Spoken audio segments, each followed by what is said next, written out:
Okay, so what we're going to be learning about today is how to use the AppState online library.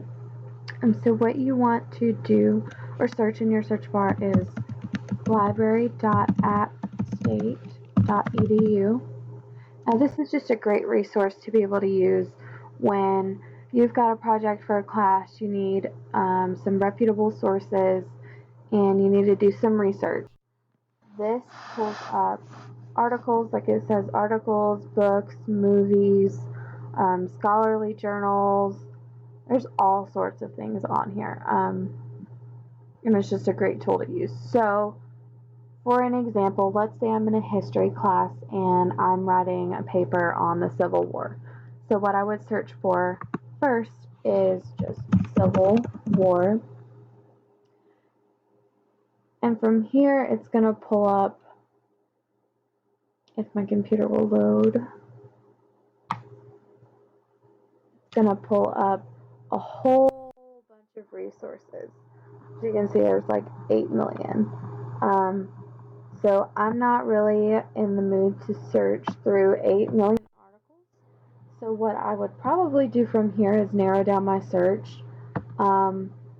Just because the Civil War is such a wide topic, you're really going to want to narrow it down to make sure you get the kind of source that you can really use properly and get you the information that you need.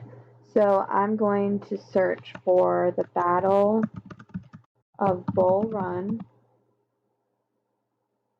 and this should narrow down my search a lot more. Yeah, see, it only pulled up 314 sources, which is plenty. As you can see, you've got videos, there's articles, there's all kind of stuff on here. So another great thing you can do is you can limit your searches even further. So you can find only full text.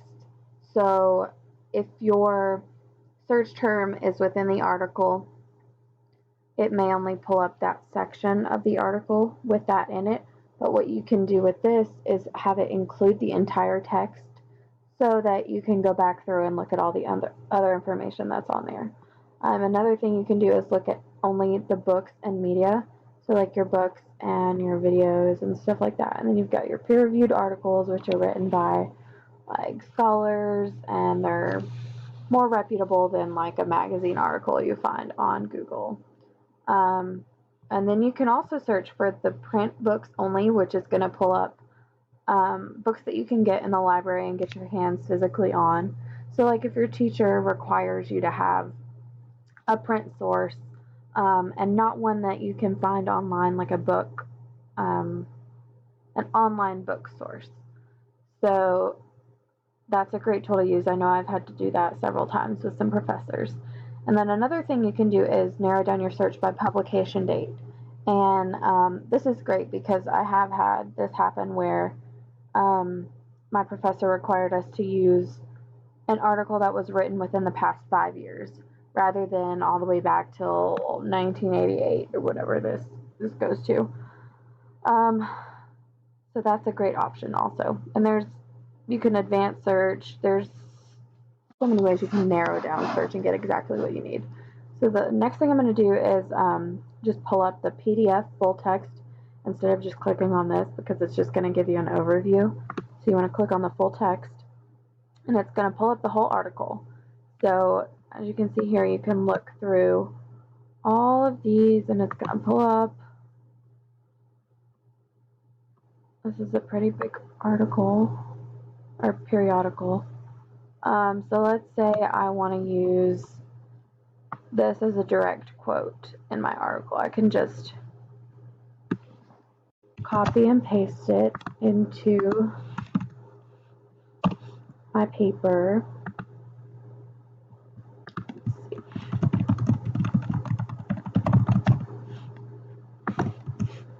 And quote it directly.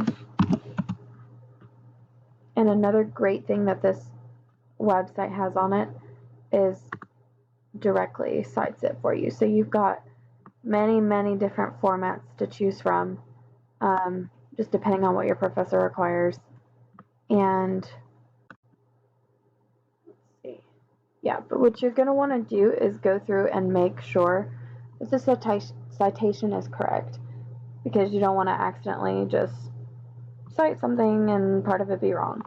So like as you can see, I'm on page 35 of, or what is this? Yeah, I'm on page 33 of the article. And so the section of it that I'm in is pages 30 to 35. And so this automatically cited where I was in the article. So you want to make sure that you, what it's citing is where you're actually pulling your information from. But this is just a great tool to be able to use to find great sources for your assignments and make sure that they're reputable, because that's always difficult. But I really recommend the site, and I think all of your professors will also.